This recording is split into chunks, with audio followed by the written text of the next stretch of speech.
اعوذ باللہ من الشیطان الرجیم بسم اللہ الرحمن الرحیم السلام علیکم ورحمۃ اللہ وبرکاتہ۔ آج ہم نے ڈسکس کرنا ہے علی گڑھ موومنٹ کو اور جناب سر سید احمد خان کو۔ سر سید احمد خان کو فاؤنڈر آف پاکستان موومنٹ بھی کہا جاتا ہے کہ جنہوں نے ٹرو نیشن تھیری کو حقیقتاً جو ہے اس کی بنیاد کو رکھا تھا سر سید احمد خان نے۔ اچھا، یہ ایک حفیظ ملک صاحب ہیں، یہ ایک رائٹر ہیں، اور انہوں نے سر سید احمد خان کے بارے میں کہا ہے کہ sir Syed was neither a politician nor a political leader but he was a social reformer. انہوں نے کہا تھا کہ سر سید احمد خان جو ہیں وہ نہ تو ایک پولیٹیشین تھے اور نہ ہی وہ ایک پولیٹیکل لیڈر تھے، بلکہ وہ ایک سوشل ریفارمر تھے، اور وہ سوشل ریفارم جو ہے ایجوکیشن کے ذریعے کمیونٹی کے اندر جو ہے وہ لانا چاہتے تھے، یعنی کہ ایجوکیشن کے سہارے وہ مسلمانوں کے اندر سوشل ریفارمز کو لانا چاہتے تھے۔ اچھا، بات کرتے ہیں کہ مسلمانوں کے حالات کی 1857 کی جنگ آزادی کے بعد، 1857 کی وار کے بعد مسلمانوں کی جو پولیٹیکلی، اکانومیکلی، سوشلی اور ایجوکیشن کے حوالے سے، ایون کہ ہر حوالے سے مسلمانوں کی جو حالت ہے وہ بہت ہی بری ہوتی جا رہی تھی، اور اس حوالے سے اس کی وجہ یہ تھی کہ جنگ آزادی کے اندر ہندو یہ سمجھتے تھے کہ مسلمان جو ہیں، ہندو بھی اور ساتھ ہی ساتھ انگریز بھی یہ سمجھتے تھے کہ مسلمان جو ہیں یہی اس سارے کی ساری 1857 جو وار آف انڈیپینڈنس تھی اس کے ذمہ دار ہیں، اور یوں انگریزوں نے اور ہندوؤں نے اور ایون کہ سکھوں نے جو ہے مطلب تینوں گروپوں نے مل کر مسلمانوں کو اچھی طرح پولیٹیکلی، اکانومیکلی، سوشلی اور ایون کہ ہر حوالے سے جو ہے انہوں نے مسلمانوں کو نیچا کرنا شروع کر دیا۔ اگر آپ پولیٹیکلی مسلمانوں کے حالات کو دیکھتے ہیں تو پولیٹیکلی اورنگزیب، عالمگیر اور ٹیپو سلطان جیسے عظیم لیڈروں کی وفات کے بعد مسلمانوں کی جو پولیٹیکل کنڈیشن ہے ایون کہ وہ اندھیرے میں جا گئی تھی، اور مسلمانوں کو باقاعدہ طور پر جو ہے مطلب ان کی جو جتنی بھی گروپنگ ہے، اور خاص طور پر جب بہادر شاہ ظفر کی وفات ہوئی اور 1857 کی جنگ آزادی کے بعد جو ہے مسلمانوں کی پولیٹیکلی جو جتنی بھی صورتحال تھی وہ کافی حد تک ڈارکنیس کے اندر جو ہے وہ چلی گئی تھی، مطلب مسلمان پولیٹیکلی بالکل اندھیرے میں جا گئے تھے۔ دوسری طرف ہے مسلمانوں کی اکانومک کنڈیشنز کے اندر، اکانومیکلی مسلمانوں کو مکمل طور پر تمام قسم کی نوکریوں سے، امپلائمنٹ سے، جابز اپرچونٹی سے جو ہے وہ بے دخل کر دیا گیا، اور ایون کہ ان سے کہوں گا اگر کوئی مسلمانوں کا کوٹا تھا، پہلے تو تھا ہی نہیں، اور اگر تو وہ تھا بھی تو وہ نہ ہونے کے برابر تھا، اور it cause weakness in economic fields, اور ساتھ ہی ساتھ جو ہے مسلمان جو ہے اکانومیکلی جیسے ہی ان کے پاس امپلائمنٹس اور گورنمنٹ کی جابس کی جو اپرچونٹیز ہیں وہ ان کے ہاتھوں سے نکلیں تو مسلمان جو ہے اکانومیکلی بھی کافی حد تک کمزور ہو گئے۔ اچھا، اس کے بعد ہے مسلمانوں کے سوشلی کنڈیشنز۔ مسلمانوں کی اگر سوشل کنڈیشنز کی بات کریں تو انگلش رولر جو ہے وہ یہاں تک کہتے تھے کہ وہ ایون وہ ایگزسٹنس آف مسلم جو ہے اس سے بھی وہ انکار کرتے تھے، مطلب وہ مسلمانوں کو اس حد تک ان کا استحصال کرتے تھے کہ وہ یہ سمجھتے ہی نہیں تھے کہ مسلمان بھی سب کانٹیننٹ کے اندر رہتے ہیں یا نہیں رہتے، اور انگریزوں کی اسی چیز کا فائدہ اٹھایا تھا ہندوؤں نے، اور ہندوؤں نے جو ہے مطلب سوشلی طور پر برصغیر کے جو اس وقت کے تھے انگریز، ان سے انہوں نے کافی فائدہ اٹھایا تھا، کیونکہ جو اپرچونٹیز یا سوشلی طور پر، اکانومیکلی طور پر مسلمانوں کو ملنی کرتی تھی وہ جو ہے ڈیوائڈ ہو جایا کرتی تھیں انگریزوں کے درمیان، ہندوؤں کے درمیان اور سکھوں کے درمیان۔ Even they are rejected socially from all sides and they are ruined politically and economically, اور مسلمانوں کو سوشلی طور پر، پولیٹیکلی طور پر، اکانومیکلی طور پر جو ہے ہر حوالے سے مسلمانوں کو جو ہے وہ ڈپرائیو کیا گیا تھا۔ اس کی وجہ یہ تھی کہ مسلمانوں کو ماڈرن ایجوکیشن جو ہے یا ٹیکنالوجی کا جو ڈیولپمنٹ ہے، نہ تو مسلمان خود اس کی طرف بڑھتے تھے اور نہ ہی انگریز سرکار جو ہے وہ ان کو ان کی طرف آنے دیتی تھی۔ اچھا، اس کے بعد آتی ہے ایجوکیشنل کنڈیشنز۔ ایجوکیشنل کنڈیشنز کی اگر ہم صورتحال دیکھیں تو انگریزوں نے کیا کیا تھا، عربک کے اوپر اور پرشین کے اوپر انہوں نے جتنے بھی گورنمنٹ کے اندر جو سکولز آتے تھے انہوں نے وہاں پر عربک اور پرشین کی جو ایجوکیشن دی جاتی تھی اس کو منع کر دیا تھا، یعنی کہ اب یہ ایجوکیشن نہیں دی جائے گی، اور یہی ایجوکیشن جو ہے یہ مسلمانوں کا بیسک یونٹ تھا۔ اس کے علاوہ جتنے بھی سکولز تھے وہاں پر جو خاص طور پر پبلک سکولز جو تھے وہاں پر انگلش لینگویج جو ہے اس کو آفیشیل لینگویج کے طور پر انٹروڈیوس کروا دیا گیا، یعنی کہ انگلش لینگویج جو ہے وہ اسکولوں کے اندر بھی زیادہ تر پڑھائی جاتی تھی، اور ساتھ ہی ساتھ جو دفتری زبان ہے اس کو بھی انگلش جو ہے مطلب زبان بنا دیا گیا۔ آپ یعنی کہ صورتحال یہاں تک دیکھیں کہ 1870 کے اندر، 1877 کے اندر جو ہے تقریباً 525 مسلمان جو ہیں وہ پورے انڈیا کی یونیورسٹیوں سے، مطلب مشہور یونیورسٹی جو بامبے کلکتہ اور مدراس یونیورسٹی تھیں ان سے صرف اور صرف 525 یعنی کہ ٹوٹل لوگوں میں سے 17 مسلمان جو ہیں انہوں نے بیچلر کی ڈگری جو ہے وہ گریجویشن کی ڈگری حاصل کر پائی تھی، یعنی کہ اتنی بری صورتحال تھی مسلمانوں کی ایجوکیشن کے حوالے سے۔ اچھا، اب سر سید کی اپنی زندگی کی بات کرتے ہیں۔ سر سید کی اگر ارلی لائف کی بات کریں تو آپ 17 اکتوبر کو دلی کے اندر جو ہے آپ پیدا ہوئے تھے۔ 17 اکتوبر 1817 کو 17 اکتوبر 1817 کے اندر آپ جو ہے دلی کے اندر آپ پیدا ہوئے تھے، اور آپ نے اپنا کیریئر جو ہے وہ as a civil servant of sub continent جو ہے آپ نے اپنا کیریئر جو ہے وہ اب اس سے شروعات کی۔ اس کے علاوہ آپ نے زیادہ تر مطلب مسلمانوں کو سوشلی اور پولیٹیکلی ان کی کنڈیشنز کو امپروو کرنے کے لیے آپ نے ان کو ماڈرن لینگویجز اور ماڈرن سائنسز جو ہیں وہ سیکھنے کے اوپر آپ نے ان کو زیادہ فوکس کیا۔ آپ نے مسلمانوں کو بتایا کہ مسلمان جب تک جو ہے وہ مطلب ایجوکیشن حاصل نہیں کریں گے، خاص طور پر ماڈرن ایجوکیشن کو حاصل نہیں کریں گے، جو یعنی کہ مسلمان کمیونٹی جب تک یہ ایجوکیشن حاصل نہیں کرے گی اس وقت تک وہ اپنی غریبی اور اپنی بیک ورڈنیس کے اوپر وہ قابو نہیں پا سکیں گے۔ اور یہی وجہ ہے کہ آپ نے مسلمانوں کو کافی اکسایا کہ وہ اس چیز کے اوپر آمادہ ہوں کہ تاکہ جو ہے مطلب ایجوکیشن کو پروموٹ کیا جائے، اور آپ نے یہی کہا تھا کہ مطلب ہندوؤں یا انگریزوں سے مقابلہ کرنے کے لیے ہمیں ان کے لیول تک جو ہے وہ آنا پڑے گا، تب جا کر جو ہے ہم ان کے مقابلہ کر سکیں گے۔ اس حوالے سے گراہم جو ہے یہ بھی ایک یعنی کہ رائٹر ہے، وہ گزرا ہے، اس نے سر سید کے بارے میں ایک کوٹ کہا کہ اس نے کہا تھا کہ sir Syed's motto was educate and educate, کہ سر سید کی زندگی کا صرف ایک ہی موٹو تھا کہ پڑھائی پڑھائی پڑھائی، یعنی کہ بس ایجوکیشن کے اوپر ہی آپ ہمیشہ بات کیا کرتے تھے۔ اچھا، ایجوکیشن کے حوالے سے چونکہ آپ نے بہت زیادہ کام کیا اس لیے ہم آپ کی جو ایجوکیشنل ڈیولپمنٹ ہے اس میں سر سید احمد خان کا رول جو ہے وہ دیکھتے ہیں۔ سب سے پہلے ہے آپ کا رول فارسی مدرسہ مراد آباد۔ سر سید احمد خان نے تقریباً 1859 کے اندر سر سید احمد خان نے جو ہے مراد آباد مدرسہ جو ہے اس کا اپنے سنگ بنیاد رکھا، اور مدرسہ مراد آباد کے اندر جو ہے باقاعدہ طور پر آپ ایجوکیشنل انسٹیٹیوٹ جو آپ نے وہاں پر قائم کیا تھا، اس میں اردو اور باقی جو دوسری زبانیں ہیں جو مسلمانوں کے لیے ضروری تھیں آپ نے ان کے اندر بھی ایجوکیشنل سٹرگل جو ہے اس کو کنٹینیو کیا۔ دوسرا ہے کہ آپ نے باقاعدہ اس میں سائنٹیفک سوسائٹی کی بنیاد بھی رکھی۔ سائنٹیفک سوسائٹی کی تو بنیاد رکھی تھی آپ نے 1863 کے اندر، لیکن ہوا یہ تھا کہ 1860 کے اندر 1860 کے اندر آپ کا جو ٹرانسفر ہے، چونکہ آپ سول سرونٹ تھے، آپ کو مراد آباد سے ٹرانسفر کر دیا گیا غازی پور کے اندر۔ جب آپ کا مراد آباد سے غازی پور کی طرف آپ کا ٹرانسفر ہوا تو آپ نے وہاں پر بھی جا کر ایجوکیشنل یعنی کہ جو نیڈز ہیں وہاں کی مسلمانوں کی، آپ نے ان کو بھی کافی حد تک ادھر جا کر بھی اچیو کیا تھا۔ آپ نے غازی پور کے اندر جا کر سب سے پہلا آپ نے کام یہ کیا کہ وہاں پر آپ نے ایک پرسنل پرنٹنگ پریس جو ہے وہ آپ نے اوپن کیا تھا۔ پرسنل پرنٹنگ پریس کو یہ آپ نے اوپن کیا تھا 1862 کے اندر، 1862 کے اندر۔ دوسرا آپ نے کام یہ کیا تھا کہ آپ نے انگلش میڈیم ایک ایجوکیشنل اسکول جو ہے وہ آپ نے اوپن کیا تھا 1863 کے اندر، 1863 کے اندر آپ نے انگلش میڈیم اسکول ایک اوپن کیا۔ پھر آپ نے اس سے اگلا چوتھا کام آپ نے یہ کیا کہ جو 1864 کے اندر، 1864 ہے یہاں پہ، 1864 کے اندر جو ہے آپ نے سائنٹیفک سوسائٹی کی جو ہے وہ بنیاد رکھی تھی، چونکہ آپ کا ٹرانسفر جو ہے وہ غازی پور کی طرف کر دیا گیا تھا، تو غازی پور کے اندر آپ نے سائنٹیفک سوسائٹی کی باقاعدہ طور پر بنیاد رکھی تھی۔ اچھا، اس سائنٹیفک سوسائٹی کے لیے آپ نے مطلب وہاں کے ایک ASP تھے، ان کو بھی کہا تھا کہ آپ ہماری اس یعنی کہ کاوش کو پروموٹ کریں۔ مراد آباد کے یعنی کہ ایک ASP تھے، کیونکہ آپ سول سرونٹ تھے خود پہ، تو آپ ایسے جو ہے مطلب اپنے جیسے سول سرونٹس کے سے بھی کام لے لیا کرتے تھے، بے شک وہ انگریز ہی تھے۔ اچھا جی، اب بات کرتے ہیں aims and objectives of scientific society, کہ سائنٹیفک سوسائٹی کے مقاصد کیا تھے اور اس کو بنانے کے پیچھے محرک کیا تھا۔ اس کا سب سے پہلا یعنی کہ نام جو رکھا گیا تھا وہ تھا سائنٹیفک سوسائٹی، یعنی کہ وہ صرف ایک سوسائٹی تھی، وہ کوئی مسلم سوسائٹی یا مطلب کسی ایسے مذہب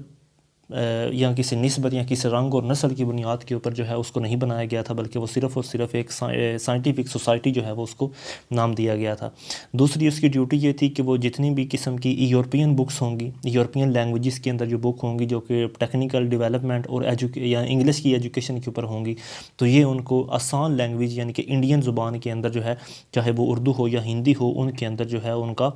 ترجمہ کیا کرے گی، تاکہ عام لوگ چاہے وہ کسی بھی دھرم کے کیوں نہ ہو یا کسی بھی مذہب کے کیوں نہ ہو وہ اس چیز کو سیکھ سکیں۔ اچھا، تیسرا اس کا مقصد یہ تھا کہ publication of books of Indian writers, کہ یہ صرف یہی نہیں کرتے تھے کہ مطلب جو یورپین لینگویجز یا جو برٹش لینگویج ہیں ان کو ٹرانسلیٹ کرتے تھے، بلکہ یہ یورپین رائٹرز جو تھے، سوری مطلب جو انڈین رائٹرز تھے جن کی بک باقاعدہ طور پر معاشرتی لیول کے اوپر ایک دوسرے کے لیے فائدہ مند تھیں، تو ان کو بھی یہ پبلش کیا کرتے تھے۔ اور آخری یعنی کہ یہ مقصد تھا کہ اس کا ریلیجن کے ساتھ، ریلیجیس بک کے ساتھ کوئی اس کا کنسرن نہیں تھا، اور یہ صرف اور صرف یعنی کہ ماڈرن لینگویجز جو ہیں یا انگلش لینگویجز جو ہیں، یہ صرف اور صرف ان کے ساتھ اس کا لنک تھا، اور مطلب صرف یہ انگلش کے نالج کو موسٹلی اردو کے اندر ٹرانسلیٹ کیا کرتی تھی تاکہ جو مسلمان ہیں ان کا زیادہ سے زیادہ فائدہ ہو سکے۔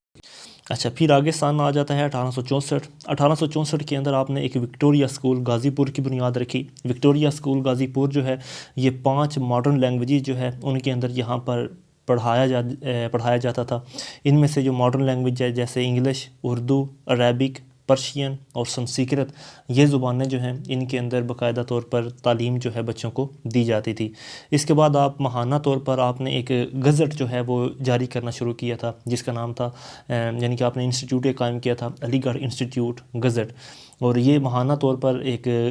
گزٹ ایشو کیا کرتا تھا۔ اس گزٹ کے اندر جو ہے کافی زیادہ انفارمیشن ہوتی تھی جو کہ ہسٹری کے متعلق ہوتی تھی، ماڈرن ایجوکیشنل، سائنس، ایگریکلچر اور میتھمیٹکس کے متعلق جو ہے اس میں ایجوکیشن ہوتی تھی، تاکہ جتنے بھی لوگ ہیں وہ اس سے ماہانہ طور پر فائدہ اٹھا سکیں۔ یہ گزٹ جو ہے یہ یعنی کہ 2 زبانوں میں شائع ہوتا تھا، ایک تو اردو میں بھی اور ساتھ میں انگلش میں بھی یہ شائع ہوا کرتا تھا۔ پھر اس کے بعد آپ نے کیا کیا، 1876 کے اندر 1876 کے اندر آپ نے ایک رسالہ لکھا، اس رسالے کا نام تھا تہذیب الاخلاق۔ یہ رسالہ جو تھا یہ مسلمانوں کی ان سوشل ایولز کے اوپر مبنی تھا کہ اور ان کے مارل شارٹس کمی یعنی کہ اخلاقی برائیوں اور معاشرتی برائیوں کے اوپر مبنی تھا، جن کی وجہ سے مسلمان جو ہیں وہ پیچھے رہ گئے تھے۔ اس کے علاوہ اس میں کچھ انفلوئنشل مسلمان جو ہیں یعنی کہ جو مسلمان لیڈرز تھے جو پہلے گزر چکے تھے، اپنے اسلاف کی باتوں کو دہرایا گیا تھا کہ کیسے یعنی کہ ہم سے پہلے جو مسلمان تھے جنہوں نے مطلب اسلامی روایات کو تھامے رکھا، اور وہ کیسے یعنی کہ آج کے مسلمانوں سے وہ بہتر تھے۔ اس تہذیب الاخلاق کا جو رسالہ ہے اس کے اوپر علماء کرام نے کافی زیادہ فتوحات وغیرہ بھی لگائے، یعنی کہ اس کے خلاف انہوں نے فتوحات وغیرہ بھی لگائے، لیکن آل ان آل اس نے ایک نئی ایجوکیشنل اپروچ جو ہے جو کہ ایک ریولیوشنری تھنکنگ جو ہے اس نے مسلمانوں کے اندر کافی حد تک ڈیولپ کی، ان کو ریئلائز کروایا کہ ہماری مورل مسٹیکس یا سوشل شارٹ کمنگس وہ کون سی تھی کہ جن کی وجہ سے آج ہم ہندوستان میں جس کے ہم کل یعنی کہ پہلے راجا تھے اور آج ہم اسی کے گدا بن چکے ہیں۔ تو ان تمام برائیوں کو اور ان وجوہات کو جو ہے انہوں نے رسالہ تہذیب الاخلاق کے اندر ایشو کیا۔ پھر 1877 آ جاتا ہے۔ 1877 کے اندر آپ نے ماؤ کالج، جس کا نام محمدن اینگلو اورینٹل کالج جو ہے، اس کو علی گڑھ کے اندر آپ نے اس کی بنیاد رکھی۔ ماؤ کالج جو ہے اس کی بنیاد باقاعدہ طور پر لارڈ لٹن جو اس وقت کا وائس رائے تھا انڈیا کا، اس نے باقاعدہ طور پر اس کی بنیاد رکھی تھی۔ یہ جو تھا انسٹیٹیوشن یہ ایک ریزیڈینشیل انسٹیٹیوشن تھا، یعنی کہ یہاں پر جو پڑھنے والے بچے تھے وہ اگر رہائش اختیار کرنا چاہیں تو یہاں پر رہائش بھی اختیار کر سکتے تھے۔ اس ایجوکیشنل انسٹیٹیوٹ کی وجہ سے بہت سارے جو مسلمان لیڈر ہیں جنہوں نے بعد میں پاکستان موومنٹ کے اندر بہت زیادہ اپنا قیمتی رول ادا کیا تھا، انہوں نے اس یعنی کہ ایجوکیشنل انسٹیٹیوشن سے تعلیم حاصل کی تھی۔ ان میں کچھ لوگ جو ہیں وہ ہے مولانا شبلی نعمانی، اس کے علاوہ نواب محسن الملک صاحب ہیں، اور اس کے ساتھ ساتھ مولانا ظفر علی خان صاحب تھے، مولانا محمد علی جوہر تھے، اور اس طرح کے جو باقی لیڈران ہیں وہ اس کے اندر انہوں نے ایجوکیشن حاصل کی تھی۔ پھر آتا ہے علی گڑھ مسلم یونیورسٹی۔ علی گڑھ مسلم یونیورسٹی جو ہے یہ 1911 کے اندر جب اناگوریشن ہوئی تھی کنگ جارج 5 کی، کنگ جارج جو ہے جو یعنی کہ مطلب بادشاہ بنا تھا برطانیہ کا، اس کی اناگوریشن ہوئی تھی دلی کے اندر۔ اس کی اناگوریشن کے بعد جب اس نے وزٹ کیا تھا تو اس کے اندر سر آغا خان جو ہیں جو مطلب مسلم لیگ کے پہلے صدر بھی بنے تھے، سر آغا خان نے جو ہے باقاعدہ طور پر ان سے ملے اور انہوں نے ان سے فنڈ کی اپیل کی کہ علی گڑھ یونیورسٹی کو فنڈ جو ہے وہ ایشو کیا جائے، اور ساتھ ہی ساتھ اس کو یونیورسٹی کا ایک درجہ دیا جائے، اسی یونیورسٹی کا درجہ دیا جائے کہ جو یونیورسٹیاں جو ہیں بالکل مطلب دوسری ہندوؤں کی جو یونیورسٹیاں جس طرح کی ہیں۔ تو اس بات کو جو ہے وہ سراہا گیا، اور پھر اس کے بعد سر سید احمد خان مطلب ان کے اپنا سر آغا خان کے کہنے کے بعد جو ہے علی گڑھ یونیورسٹی کے لیے 1915 کے اندر مسلم لیجسلیٹو اسمبلی میں جو ہے ایک بل پاس کیا جاتا ہے، اور آخر کار 1920 کو جو ہے ایک ایکٹ آ جاتا ہے، جو ایکٹ تھا کہ علی گڑھ یونیورسٹی ایکٹ، وہ 1 دسمبر 1920 کو جو ہے وہ لاگو ہو جاتا ہے، اور علی گڑھ یونیورسٹی کو جو ہے وہ ایک یونیورسٹی کا ڈگرا مطلب ایک یونیورسٹی کا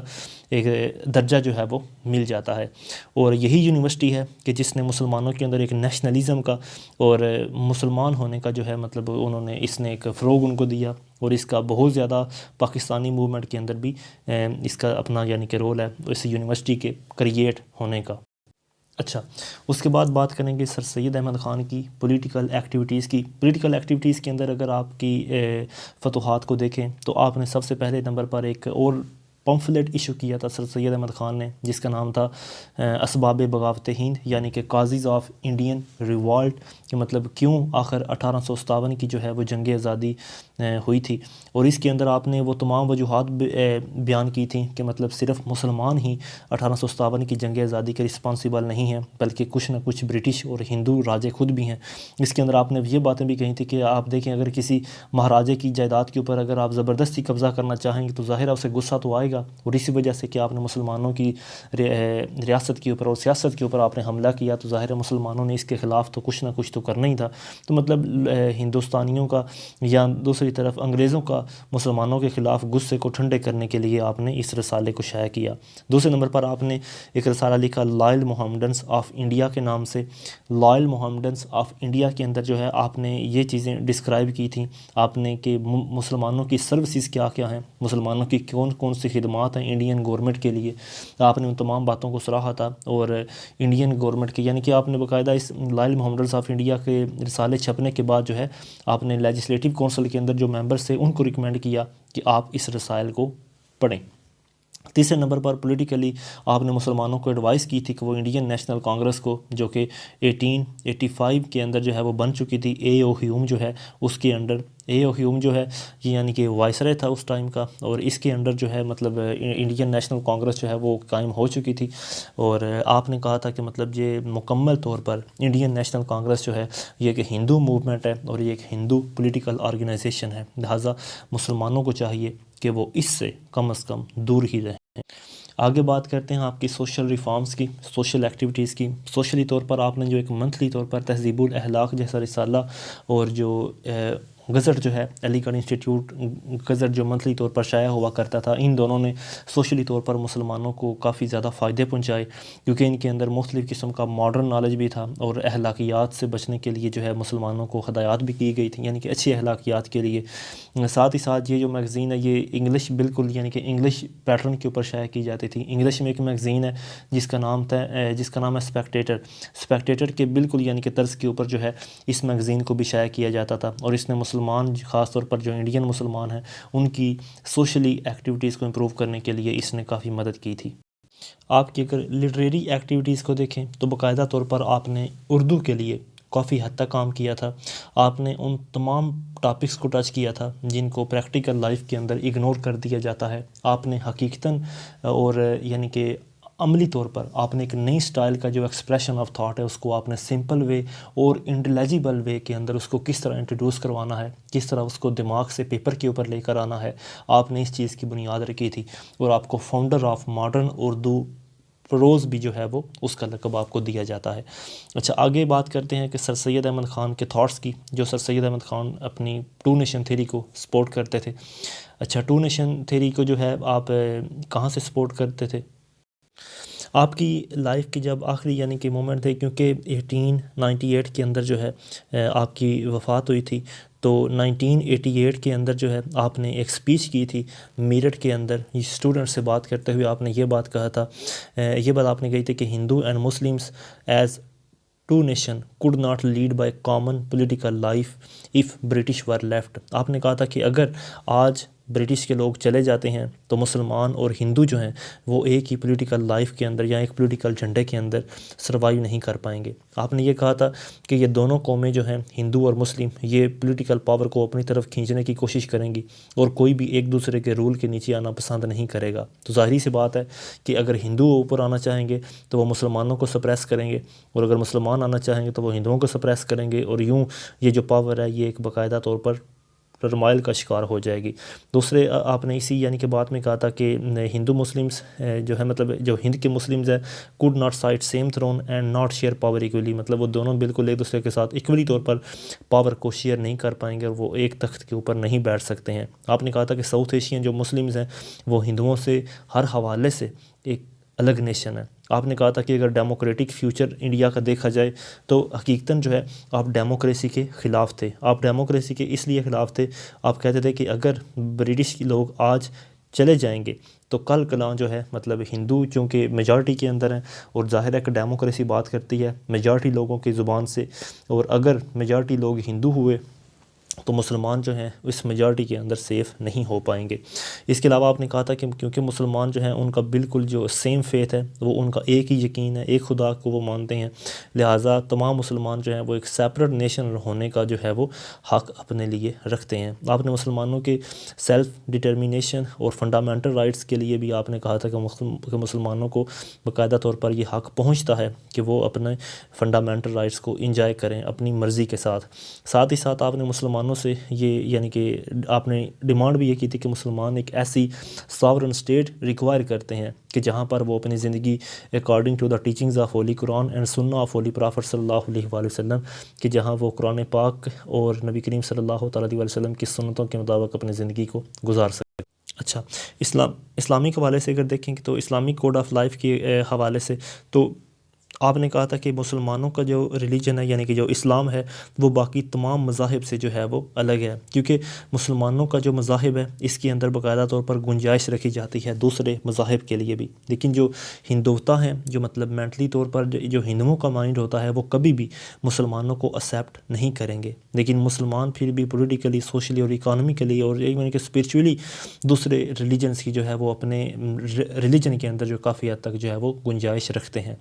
اچھا، دوسری طرف جو ہے اردو لینگویج کے اوپر آپ نے کافی کام کیا تھا۔ اردو لینگویج کے اوپر آپ نے اس وقت سب سے زیادہ کام کیا کہ جب 1867 کے اندر بنارس کے اندر جو ہے اردو ہندی تنازع شروع ہوا تھا، اور کچھ ہندو جو ہیں لیڈرز انہوں نے اس بات کی ڈیمانڈ کی تھی کہ اردو کو جو ہے مطلب